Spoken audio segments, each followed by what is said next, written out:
નમસ્કાર દર્શક મિત્રો, @ગુજરાતમાં આપનું સ્વાગત છે। સોશિયલ મીડિયાથી ફેમસ થયેલા નીતિન જાની કે જે તેમના ચાહકોમાં ખજૂરભાઈ તરીકે જાણીતા છે, તેમને તાજેતરમાં જ એક મોટી જાહેરાત કરી નાખી હતી, જેનાથી સૌ કોઈ આશ્ચર્યમાં મુકાઈ ગયા છે, કારણ કે તેમણે રાજકારણમાં પ્રવેશ કરવાને લઈને એક કાર્યક્રમમાં મોટું નિવેદન આપી દીધું છે, જેને લઈને એવા સમાચાર સામે આવતા જ તેમના ચાહકો અને સોશિયલ મીડિયા પર એક મોટું આશ્ચર્ય સર્જાઈ ગયું હતું। અને આની સાથે જ એવી વાતો વહેતી થઈ ગઈ છે કે હવે આગામી વિધાનસભાની જે ચૂંટણી યોજાવાની છે 2027માં, તેમાં નીતિન જાની ઉર્ફે ખજૂરભાઈ આ ચૂંટણીમાં મેદાને ઉતરી શકે છે। નીતિન જાની કે જે સોશિયલ મીડિયા પર તેમના કોમેડી વિડીયો અને રમૂજી ભાવના માટે જાણીતા છે, તેઓ હવે રાજકારણમાં પ્રવેશવા અંગે મોટું નિવેદન આપી દીધું છે। ગુજરાતના સોશિયલ મીડિયા સ્ટાર અને લોકપ્રિય સમાજ સેવક નીતિન જાની ઉર્ફે ખજૂરભાઈએ રાજકારણમાં પ્રવેશ કરવાની મોટી જાહેરાત કરી છે અને તેમની આ જાહેરાતથી ગુજરાતના રાજકીય વર્તુળોમાં જોરદાર ચર્ચાઓ જાગી છે। ખજૂરભાઈએ વર્ષ 2027ની વિધાનસભાની ચૂંટણીમાં મેદાનમાં ઉતરવાની તૈયારીઓ દર્શાવી છે તેવા અહેવાલો વહેતા થયા છે। સમાચાર એવા સામે આવ્યા છે કે નીતિન જાની ઉર્ફે ખજૂરભાઈ 2027ની ચૂંટણીમાં જે ચૂંટણી લડવાની ઈચ્છા તેમને વ્યક્ત કરી છે। રાજકોટમાં એક કાર્યક્રમ દરમિયાન તેમણે આ જાહેરાત કરી હતી। તેમણે કહ્યું કે તમારી દયા હશે તો હું પણ ચૂંટણીમાં ઊભો રહેવાનું છું, અને આની સાથે જ તેમણે ભણેલા ગણેલા જે યુવાનો છે તેમને પણ ચૂંટણી લડવા માટે આહ્વાન કર્યું હતું। તેમણે કહ્યું કે પાર્ટી ગમે તે હોય, ઇલેક્શનમાં વટથી ઉતરજો। જો કે હજુ સુધી ખજૂરભાઈ કઈ પાર્ટીમાંથી ચૂંટણી લડશે તે અંગે કોઈ પણ માહિતી સામે નથી આવી। જો કે ખજૂરભાઈ તેમની સેવાકીય કામગીરી માટે પણ સતત ચર્ચામાં રહેતા હોય છે। સૌરાષ્ટ્ર સહિત આખા રાજ્યમાં સામાજિક કાર્યો માટે તે ખૂબ જ જાણીતા બન્યા છે। નીતિન જાની ગુજરાતમાં ખૂબ જ જાણીતા છે, અને એટલું જ નહીં, કોમેડિયન ખજૂર તરીકે આખું ગુજરાત તેમને ઓળખે છે। નીતિન જાનીએ ચૂંટણી થકી યુવાનોને આગળ આવવા માટે અપીલ કરી હતી। સેવાના કામો માટે આજના યુવાનોને આગળ આવવાની જરૂર છે, અભ્યાસુ યુવાનો આગળ આવવું જોઈએ તેવી તેમણે વાત કરી હતી। જો કે ગરીબોના બેલી કહેવાતા ખજૂરભાઈ ઉર્ફે નીતિન જાનીએ તેમને જે નિવેદન આપ્યું છે તેના કારણે તેઓ સતત ચર્ચામાં રહી રહ્યા છે। તેમણે ગુજરાતના રાજકારણમાં સક્રિય થવાની વાત કહેતા રાજકારણમાં પણ ભારે ગરમાવો જોવા મળી રહ્યો છે। ખજૂરભાઈનો આ વિડીયો સામે આવ્યા બાદથી જ એવી ચર્ચાએ જોર પકડ્યું છે કે તેઓ હવે રાજકારણમાં જોડાઈ શકે છે। મહત્વનું છે કે ખજૂરભાઈ એટલે કે નીતિન જાનીની સોશિયલ મીડિયા પર મોટા પ્રમાણમાં ફેન ફોલોવિંગ છે। એક સમયે તેમણે સોશિયલ મીડિયા પર કોમેડી વિડીયો બનાવવાનું શરૂ કર્યું હતું, અને બાદમાં તેઓ સમાજ સેવા તરફ આગળ વધ્યા છે। ગરીબ પરિવારોની તેમને સહાય કરી છે, જેમાં ઘણા બધા લોકોને તો તેમને પાક્કું ઘર પણ બનાવી આપ્યું છે। તેમની કોમેડી જેટલી લોકપ્રિય છે તેટલી જ તેમની સેવાકીય કામગીરી પણ લોકોને પ્રેરણા આપે છે।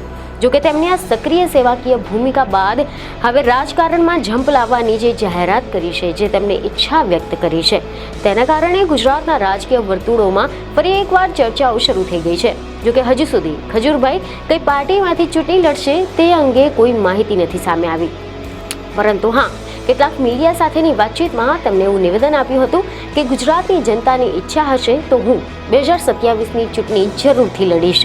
યુવા જનરેશનને રાજકારણમાં આવવું જોઈએ, કારણ કે તેમના મગજમાં અલગ વિચારધારા છે અને તેમના વિઝનથી વિકાસના કામો ઝડપથી થઈ શકે છે। તેમણે વર્ષ 2027ની ચૂંટણી લડવાની ઈચ્છા વ્યક્ત કરતા કહ્યું કે ચૂંટણી લડ્યા પછી લોકોના વધુ કામ કરવા મળશે। જેટલા પણ ગરીબ વર્ગના લોકો છે તેમને પતરાવાળા મકાનો, પાક્કા મકાનો બનાવવાના છે। જેટલી પણ ગૌશાળા પતરાના શેડમાં છે તેમને પણ પાક્કી બનાવવાની છે। એટલે કે આ વાત પરથી એવું સ્પષ્ટ થઈ ગયું છે કે નીતિન જાનીનું જે ધ્યાન છે, જે ફોકસ છે, તે ગરીબ નિવારણ તેમજ પશુ કલ્યાણ પર કેન્દ્રિત છે। તેમણે યુવાનોને આમંત્રણ પણ આપ્યું છે। તેમણે કહ્યું છે કે યુવાનોએ વધુને વધુ રાજકારણમાં આવીને સમાજના લોકોને આગળ ધપાવવા જોઈએ। તેઓ રાજકારણમાં આવે તો તે જે વિઝનથી સમાજના કામો છે તે ઝડપીથી થઈ શકે છે। યુવાનોના પ્રયાસોથી વિકાસના કામોને વેગ મળે છે, અને આમ નીતિન જાનીએ પોતાની ઈચ્છા પણ વ્યક્ત કરી છે, અને સાથે જ ગુજરાતના યુવા જે રાજકારણ પર નવી ચર્ચાઓ શરૂ થઈ ગઈ છે। નીતિન જાનીએ આ અપીલ ગુજરાતમાં યુવા બેરોજગારી અને વિકાસના મુદ્દાઓને ધ્યાનમાં રાખીને આપ્યું છે। જે યુવા પેઢીઓને રાજકારણ તરફ પ્રોત્સાહિત કરી શકે છે અને તેમના નિશાના પર ગરીબ અને મધ્યમ વર્ગ સહિત ગૌ માતાઓની રક્ષા જેવા જે ખાસ મુદ્દાઓ છે તેનાથી યુવા પેઢી આકર્ષિત થઈ શકે છે, જે ગ્રામીણ અને શહેરી આ બંને વિસ્તારો સુધી વ્યાપીને નીતિન જાનીને ચૂંટણી લડવા માટે આહ્વાન કરી શકે છે. આની સાથે જ મોટી સંખ્યામાં યુવાનો જોડાઈ શકે તેવી પણ શક્યતા છે. મહત્વનું છે કે નીતિન જાની કે જે ગુજરાતમાં સામાજિક કાર્યો અને યુવા જાગૃતિ માટે હાલ તો ખૂબ જ જાણીતા બની ગયા છે. સામાજિક કાર્યકર્તા નીતિન જાની પાછલા ઘણા વર્ષોથી કોમેડી કરીને લોકોને હસાવવાની સાથે સાથે ગરીબોના આંસુ લૂછવાનું પણ કામ કરી રહ્યા છે. નીતિન જાની જેવા લોકો જો રાજકારણમાં એન્ટ્રી કરશે તો જ સમાજને નવી દિશા મળશે અને સમાજની દશા પણ બદલાશે. કોઈ જ સ્વાર્થ વગર પાછલા ઘણા વર્ષોથી નીતિન જાની માનવતાનું કામ કરી રહ્યા છે અને એવા અહેવાલો સામે આવ્યા છે કે જ્યારે ગુજરાતમાં થોડા વર્ષો અગાઉ જ્યારે તાઉતે નામનું વાવાઝોડું આવ્યું હતું, આ વાવાઝોડાએ સૌરાષ્ટ્રમાં ઘણી બધી જગ્યાએ નુકસાન કર્યું હતું અને ત્યારથી જ નીતિન જાની ઉર્ફે ખજૂરભાઈ સેવાકીય કાર્યોમાં લાગી ગયા હતા. તેમણે સમયગાળા દરમિયાન નીતિન જાનીનો જન્મદિવસ પણ ઉજવ્યો ન હતો. તેમને જન્મદિવસ ન ઉજવીને વાવાઝોડાના અસરગ્રસ્તોને મદદ કરી હતી. જોકે આના પછી તેમના મનમાં એવો વિચાર આવ્યો કે આટલા રૂપિયાથી કંઈક થઈ શકે નહીં. તેઓ સૌરાષ્ટ્રમાં જવા નીકળી પડ્યા હતા અને ત્યારથી જ તેમને 250થી વધુ ઘરો બંધાવ્યા છે. અને હવે જ્યારે ખજૂરભાઈ રાજકારણમાં રસ દર્શાવતું જે નિવેદન આપ્યું છે તેનાથી હવે હાલ તો તેઓ ચર્ચાના કેન્દ્રમાં આવ્યા છે. તેમણે યુટ્યુબ પર કોમેડી વિડીયો બનાવીને પોતાની કારકિર્દીની શરૂઆત કરી હતી અને તેમના વિડીયો ઝડપથી લોકપ્રિય થઈ ગયા હતા અને તેઓ ખજૂરભાઈ તરીકે પ્રખ્યાત થઈ ગયા હતા. તેમના વિડીયો તેમને ગુજરાતની સંસ્કૃતિ, સમાજની રમૂજી તરીકે રજૂ કર્યો હતો, જેની તેમને ચાહકોએ ખૂબ જ પ્રશંસા પણ કરી હતી. અને હવે નીતિન જાનીએ રાજકારણમાં પ્રવેશવાની ઈચ્છા દર્શાવી છે, જેનાથી રાજકીય વર્તુળોમાં ખળભળાટ મચી જવા પામ્યો છે. તો બીજી તરફ નીતિન જાનીની જાહેરાતથી તેમના ચાહકો પણ ખૂબ જ ઉત્સાહી બન્યા છે કે જેઓ આ નવા અધ્યાયની શરૂઆત તરીકે જોવામાં આવી રહ્યું છે.